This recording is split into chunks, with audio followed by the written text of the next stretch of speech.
And I like what he has to say about this. So hopefully this video will work, because according to the New Testament, something quite extraordinary, unprecedented, unheard of, and unimagined happened that first Easter day. It wasn't just that the disciples felt that maybe life was going to go on and it might be all right, perhaps.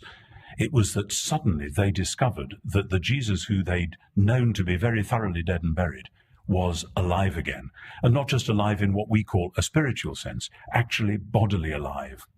And quite quickly, because being first century Jews, they were used to this framework of thought, they began to put two and two together and say that the God they believed in, who was the creator of the whole world, had begun the work of new creation.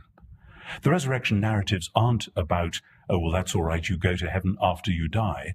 In fact, that's precisely not what they're about, because they're about God remaking the whole world, starting with Jesus. Often people preach sermons on Easter Day saying, in effect, oh, well, Jesus is alive again, so he's gone to heaven, and one day we'll go and be with him.